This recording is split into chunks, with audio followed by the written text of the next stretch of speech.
नीरव मोदी दूर नहीं गए। मणिपुर की घटना देखने के बाद मुझे यह पता चला नीरव मोदी यहाँ हिंदुस्तान में जिंदा है और नरेंद्र मोदी नीरव मोदी बनके अभी भी चुपचाप अपने चुप्पी साधे होकर बैठे हैं। जब राजा अंधा रहते हैं, धृतराष्ट्र जब अंधा रहते थे, उस समय द्रौपदी की वस्त्रण हुई थी। आज भी राजा अंधे बैठे हैं, इसलिए जहाँ राजा अंधा बैठे रहते, जहाँ राजा अंधा बैठे रहते, वहाँ द्रौपदी की वस्त्रहरण चाहे वो हस्तिनापुर में हो, चाहे वो मणिपुर में हो, होते ही रहते। मणिपुर और हस्तिनापुर में कोई फर्क नहीं रहता। आपने सर मैं गलती क्या की सर इनको माफी मांगना चाहिए। इनका पार्टी इनको समय नहीं दिया, जैसे गृह मंत्री ने बताया। अमित शाह जी आप थोड़ा बैठे, प्रधानमंत्री जी के गुस्सा नहीं आता, आपको क्यों आते हैं इतना? किसी को गुस्सा नहीं आते, तो चर्चा की मुद्दा है। ये नो कॉन्फिडेंस मोशन की ताकत कितने हैं कि हमारे प्रधानमंत्री को हम लोग खींच के सदन में लाकर बैठे। लेकिन पता नहीं प्रधानमंत्री जी क्यों इतना आड़े हुए थे कि सदन में ना आने की शपथ ले चुकी थी। भगवा करण से क्विट इंडिया। आप एक बार नहीं 100 बार प्रधानमंत्री बने, हमें कोई फर्क नहीं। इसमें हमें कोई लेना देना नहीं। अनारस के साथ बनारस की तुलना मत किया करो। कि चाँद से लेकर पूनो फॉरेस्ट की चीता तक हर चीज में हमारे प्रधानमंत्री कुछ ना कुछ बोलते। संयम रखिए। लेकिन मणिपुर के बारे में उन्हें चुप्पी साधी रहे, ये हमें बिल्कुल पसंद नहीं हुई है। यही मैं जाहिर करना चाहते हैं।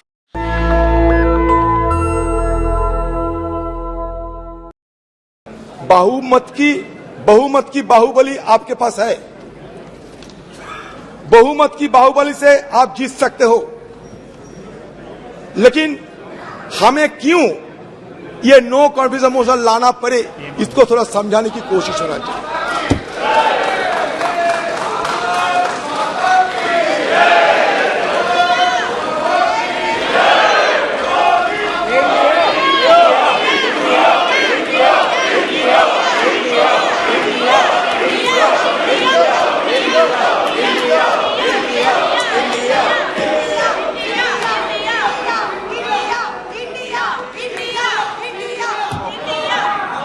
सर देखिए, ये नो कॉन्फिडेंस मोशन की ताकत कितने हैं कि हमारे प्रधानमंत्री को हम लोग खींच के सदन में लाकर बैठे। यही ताकत होते हैं संसदीय परंपरा की। हम ये नो कॉन्फिडेंस मोशन आने के लिए कोई सोचा भी नहीं था, लेकिन हम बार बार ये गुहार लगाते आए थे कि कम से कम हमारे देश की प्रधानमंत्री सदन में आए और मणिपुर की मुद्दे पे हम बोलने का पहले कुछ बोले। ये सिर्फ हमारा मांग थी और कुछ नहीं। हमारा मांग कोई बीजेपी नेता से नहीं, हमारी मांग थी हिंदुस्तान की प्रधानमंत्री से, जो लाजमी है क्योंकि हम भी ये सदन की मेंबर है। लेकिन पता नहीं प्रधानमंत्री जी क्यों इतना आड़े हुए थे कि सदन में ना आने की शपथ ले चुकी थी। तो इसी के चलते मजबूरन हमें भी ये संसदीय जो औजार इस्तेमाल करने की गुंजाइश है, ये संसदीय औजार को इस्तेमाल करते हुए हमें अविश्वास प्रस्ताव लाने पड़ी। ये अविश्वास प्रस्ताव लाने की पीछे सबसे बड़ा वजह है। सर कल जब सदन में हम लोग चर्चा में भाग ले रहे थे, तो सदन में एक गूंज उठी कि हमारे देश से भ्रष्टाचार क्विट इंडिया, परिवारवाद क्विट इंडिया वगैरह वगैरह, क्योंकि ये 9 अगस्त हमारे अगस्त क्रांति दिवस मनाया जाता सर। मैं इसके बारे में कुछ बोलना चाहते हैं। सर भारत छोड़ो आंदोलन, जिसे अगस्त क्रांति के नाम से भी जाना जाता है, एक राष्ट्रव्यापी सविनय अवज्ञा आंदोलन था जिसका आह्वान 7 अगस्त 1942 को अखिल भारतीय कांग्रेस समिति के बॉम्बे सत्र द्वारा किया गया था। इसकी शुरुआत 8 अगस्त को मुंबई के ग्वालियर टैंक मैदान में दिए गए अपने भारत छोड़ो अभियान के भाषण में गांधी जी के करो या मरो के आह्वान के अनुसार 9 अगस्त को होनी थी। अंग्रेजों ने 8 अगस्त को ही बड़े पैमाने पर लोगों की नजरबंदी के साथ अत्यंत तेजी की प्रतिक्रिया व्यक्त की। 1 लाख से अधिक गिरफ्तारियां की गई, जिनमें गांधी जी सहित कांग्रेस के शीर्ष नेतृत्व के नेता भी शामिल थे। बड़े पैमाने पर जुर्माना लगाया गया और प्रदर्शनकारियों को सार्वजनिक रूप से मारा पीटा गया। हिंसा में सैकड़ों नागरिक मारे गए, जिनमें से अनेक पुलिस और सेना की गोली से मारे गए। सर, मैं ये कहना चाहता हूं इसलिए कि इसके पहले भी मैसूर में एक भयानक नरसंहार हुआ था, जहां हिंदू महासभा और आरएसएस की बेहद करीबी मैसूर के राजा की सशस्त्र सेना ने तिरंगे को सलामी देने के लिए 22 कांग्रेस कार्यकर्ताओं को गोली मारकर हत्या कर दी थी। 1942 में कानपुर में हिंदू महासभा शासकों के साथ सहयोग करने की रणनीति को निम्नलिखित शब्द में रेखांकित किया गया था। हिंदू महासभा को मानना है कि समस्त व्यावहारिक राजनीति का प्रमुख सिद्धांत अंग्रेजों के साथ उत्तरदायी सहयोग की नीति है। उत्तरदायी सहयोग की नीति जो बिना शर्त सहयोग से लेकर सक्रिय और यहाँ तक कि सशस्त्र प्रतिरोध तक देशभक्ति के क्रियाकलापों के संपूर्ण क्षेत्र को कवर करती है। समय की जरूरतों, हमारे निपटान में संसाधनों और हमारे राष्ट्रीय हित के निर्देशों के अनुसार खुद को अनुकूल बताती रहेगी। सर, इसके साथ साथ व्यावहारिक राजनीति में महासभा जानती है कि हमें उचित समझौता के माध्यम से आगे बढ़ना चाहिए। इस तथ्य का प्रमाण यह है कि हाल ही में सिंध में निमंत्रण पर सिंध हिंदू महासभा ने गठबंधन सरकार चलाने के लिए मुस्लिम लीग के साथ हाथ मिलाने की जिम्मेदारी ली थी। बंगाल के मामले तो जगजाहिर है।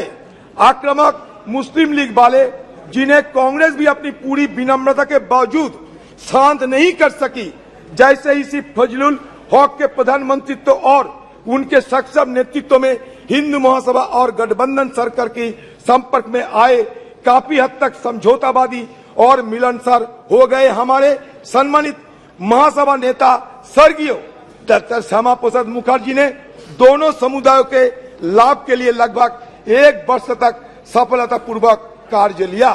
बंगाल मुस्लिम लीग मिनिस्ट्री में उप मुख्यमंत्री डॉक्टर श्यामा प्रसाद मुखर्जी ने हिंदू महासभा और मुस्लिम लीग की ओर से बंगाल सरकार के लिखे एक पत्र में यह स्पष्ट किया कि ये दोनों दल ब्रिटिश शासकों को कांग्रेस द्वारा आरंभ किए गए भारत छोड़ो आंदोलन के खिलाफ बंगाल के राक्षस के रूप में देखते थे। तो इसमें साबित क्या हुआ सर? ब्रिटिश के तरफदारी करने वाले आपके पूर्वजों ने ये देश के लिए यही हमें दान किया था। तो आप लोगों से इससे ज्यादा उम्मीद हमें नहीं थी कि जब अगस्त क्रांति के दिन आप अगस्त क्रांति के दिन नारा लगाते हुए वो बात हटा दिए और नया नारा लगाते हुए लोगों को आपने गुमराह करने का कोशिश किया। हमारा बात साफ है सर, क्विट इंडिया होना चाहिए। सांप्रदायिकरण से क्विट इंडिया, ध्रुवीकरण से क्विट इंडिया, भगवाकरण से क्विट इंडिया हमें करना ही पड़ेगा।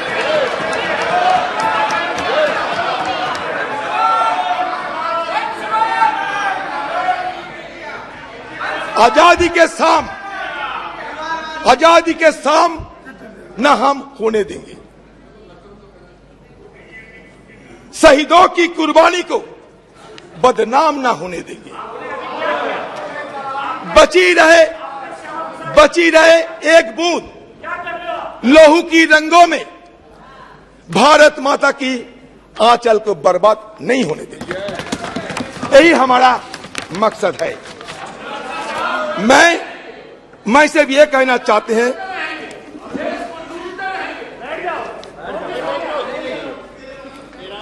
सर, प्रधानमंत्री जी को सम्मान के साथ ये कहना चाहते हैं कि देखिए प्रधानमंत्री जी,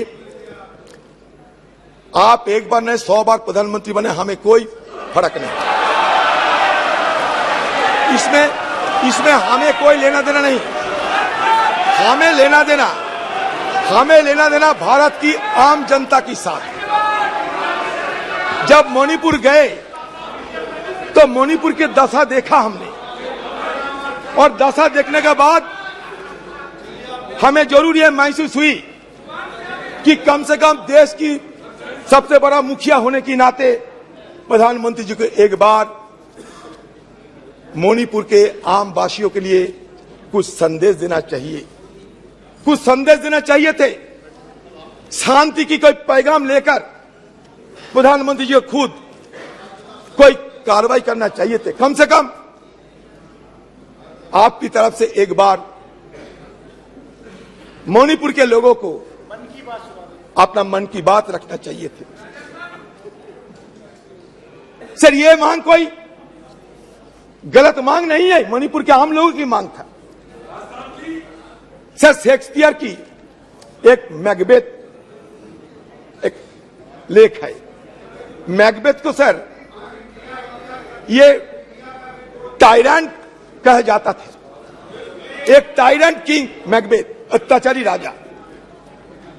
तो मैकबेथ के अत्याचार देखते हुए शेक्सपियर ने बड़े दुख जताई थी और कह रहे थे कि स्कॉटलैंड में जिस तरीके की हमला हो रहे हैं, जिस तरीके की दुर्दशा देखे जाते हैं, तो उसमें बड़ी दुख के साथ एक कोई शब्द लिखे थे, it weeps, it bleeds, and each day a gas is added to the wounds. Each new morning, new widows howl, new orphans cry, new sorrows strike the heaven in the face. हमें भी लगा कि मणिपुर की हालत ऐसा ही है, जहां लोगों की मन में कोई चैन शांति कुछ नहीं थी। सारे मणिपुर, यही तो बात है, आप समझ नहीं सकते। अनारस के साथ बेनारस की तुलना मत किया करो, चाना के साथ बेदाना की तुलना मत किया करो, बुलक के साथ हिलक की तुलना मत किया करो। इसलिए नहीं, क्योंकि हमारे प्रधानमंत्री जी जिस दिन मणिपुर के मुद्दे पे बोलना चाहिए था, कहां से छत्तीसगढ़ लाए, कहां से राजस्थान लाए, कीजिए ना। लेकिन मणिपुर की दंगा ये कोई छोटी मोटी बात नहीं है। मणिपुर की दंगा एक जाति दंगा के रूप में, एक सिविल वॉर की तरह सारे देश दुनिया में चर्चा के मुद्दे बन गए। आप जब यूरोप में गए थे, फ्रांस में, जहां आपको पुरस्कार मिला था, खुशी हुई हम लोग, आपको नवाजा गया बहुत बड़ा पुरस्कार में। उस समय भी यूरोपियन पार्लियामेंट में ये मणिपुर की मुद्दा चर्चा में थे, अमेरिका में भी ये मुद्दा चर्चा में थे।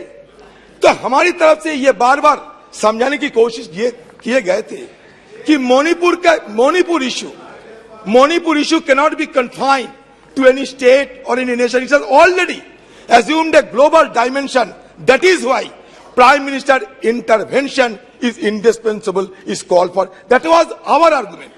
There is no harm of it. Sir, बात यह है कि मणिपुर में क्या देखा? मणिपुर में हमें देखा कि हमारे घर की मां बहनों को वस्त्रहीन हालत में विवश करके उन पे ऊपर हमला हो रहे हैं, बलात्कार की घटना घट रही है।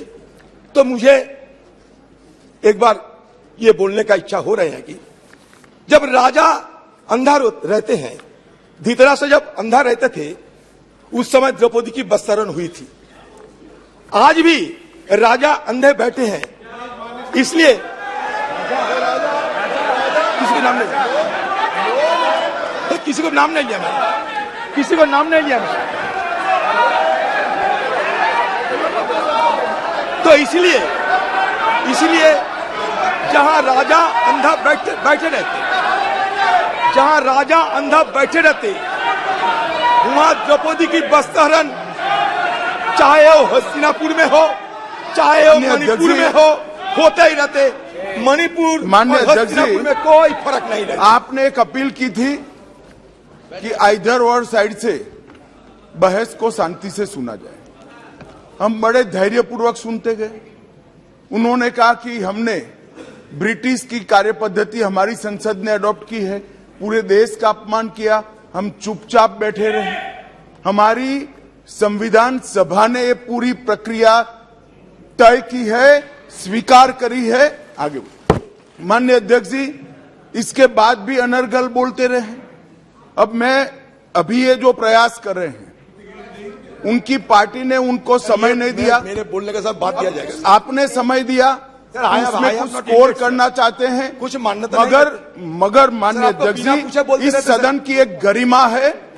देश के प्रधानमंत्री जी के बारे में जिस प्रकार का ये उल्लेख कर रहे हैं, मुझे लगता है ये विपक्ष के नेता के लिए शोभा नहीं देता। आपने उनको या तो कंट्रोल करना चाहिए या तो ट्रेजरी बैंक के एमपी भी ये नहीं सुन पाएंगे। अमित शाह जी, आप थोड़ा बैठे। प्रधानमंत्री जी के गुस्सा नहीं आता, आपको क्यों आते हैं इतना? किसी को गुस्सा नहीं आते। तो चर्चा की मुद्दा है, आप मुद्दों पे बोलिए। सर मुद्दे पे तो बोलते हैं सर। हाँ। बहुत दिन पहले सुना इस देश से हजारों करोड़ रुपया लूटकर नीरव मोदी भागे थे, किसी ने उनको पकड़ने नहीं सके। हमारे एनडीए सरकार की इतना ताकत, उन्हें छू नहीं सके। वो कैरिबियन समुद्र की बीच में मस्ती करते देखा जाते हैं, जो मर्जी वो कहते रहते।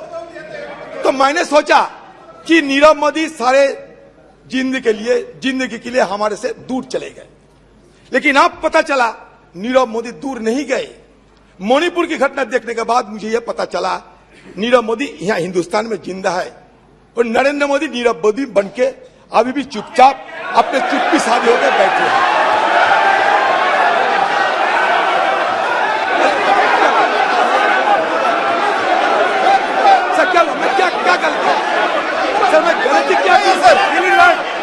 सर इनको माफी मांगना चाहिए। इनका पार्टी इनको समय नहीं दिया, जैसे गृह मंत्री ने बताया। समय हमारे पार्टी से लिया है, और अभी इनका क्या क्या बात कर रहे हैं सर? ये जांच से लेकर सर ये अनाप शनाप बात नहीं चलेगा सर। चीता तक ये नीरव मोदी को लोन तो इन लोगों ने दिया है, कांग्रेस पार्टी ने दिए है। सदन है, आप मुद्दों पे बोलिए। मैं तो ये मेटाफोरिकली बोला। इस सदन के अंदर मेटाफोरिकली नेता तो है। लोन कौन दिया? लोन कौन दिया? बोलिए। कोई गलत अरे अजीर बाबू, लोन कौन दिया बताइए?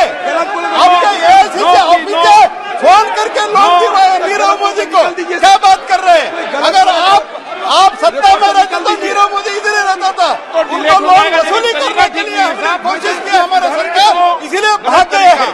तो उदाहरण की तरह बोले सर। बात यह है कि हमारे प्रधानमंत्री चाहे चांद हो और चाहे कूनो फोर्स की चीता हो, चांद हो ये कूनो फोर्स की चीता हो, हर चीज में प्लीज प्लीज प्लीज प्लीज जाइए, प्लीज जाइए अपने सीट पे।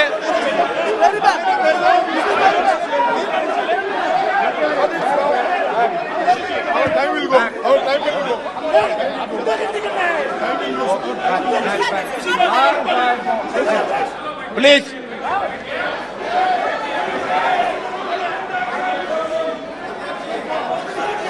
सर, आप मुद्दे पे बोलिए। बड़े दावे के साथ कह सकता हूँ सर। आप मुद्दे मैं पे- किसी को आहत करने के लिए, आप मुद्दे पे किसी बोलिए को ना। चोट पहुंचाने के लिए मैं एक शब्द नहीं कहते। अच्छा, आप मैं लोग संयम रखें। गलतफहमी हो रहे हैं। हम ये कहना चाहते हैं कि चांद से लेकर कूनो फॉरेस्ट की चीता तक हर चीज में हमारे प्रधानमंत्री कुछ ना कुछ बोलते हैं। संयम रखिए लेकिन आप। मणिपुर के बारे में उन्हें चुप्पी साधी रहे, ये हमें बिल्कुल पसंद नहीं हुई है। यही मैं जाहिर करना चाहते हैं। संयम पे बोले आप। सर अभी तक देखिए ना, मणिपुर की जो 2 एमपी है, मणिपुर के 2 एमपी डॉक्टर रंजन सिंह राजकुमार, मणिपुर का और एक एमपी डॉक्टर लोरो फुजो, किसी को बोलने का मौका नहीं दिया जाता कि हमें सदन के अंदर कुछ सुने उनसे, वो भी नहीं मौका मिलती लोग। हम अमित शाह जी को पूछना चाहते हैं, अमित शाह जी, कल जो आपने बयान दिया ना, ये बड़ा घातक बयान दिया आपने।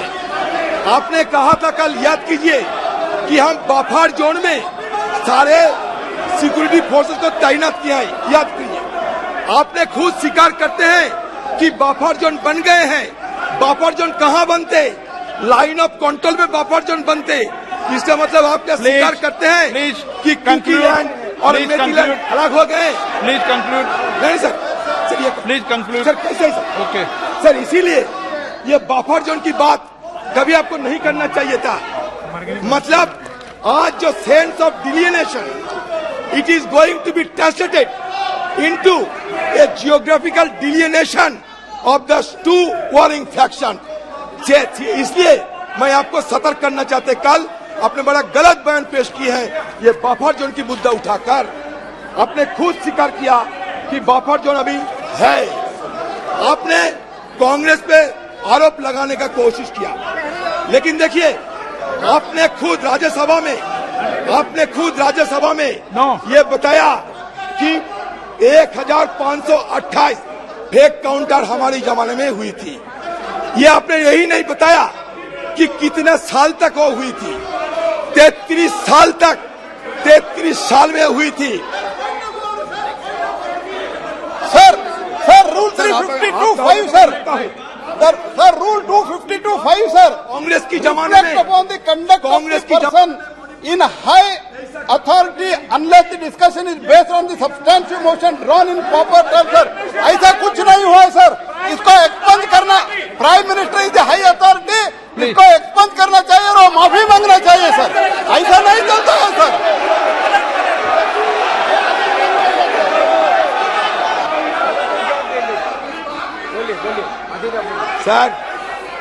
सर, हमारे गीता में एक बात कहे जाते, गीता में, अहंकारम बलम दर्पम कामम क्रोधम।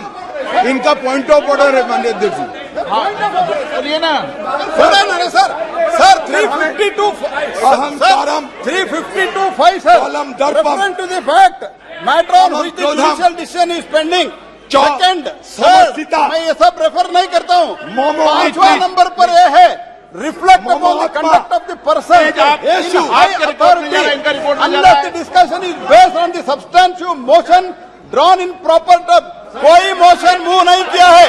प्रधानमंत्री जी के खिलाफ ऐसे आरोप लगाना, अनाप शनाप baseless allegation, doing the baseless allegation cannot be accepted sir, it cannot be tolerated. He should, आप रूलिंग देना चाहिए, हमारा निवेदन है, और उनको माफी मांगना चाहिए, और जो कुछ भी बोला है वो एक्सपंज करना चाहिए सर। कोर्ट से निकाल दिया, प्लीज कोर्ट से निकाल दिया, प्लीज। नेशनल दस्तक की आपसे गुजारिश है कि अगर इसको बचाना चाहते हैं तो नेशनल दस्तक को सब्सक्राइब करने के लिए रेड कलर के सब्सक्राइब बटन को दबाएं, फिर बेल आइकन की घंटी दबाएं। नेशनल दस्तक को बचाने के लिए बहुत जरूरी है कि हर खबर को शेयर करें, लाइक करें, कमेंट जरूर करें।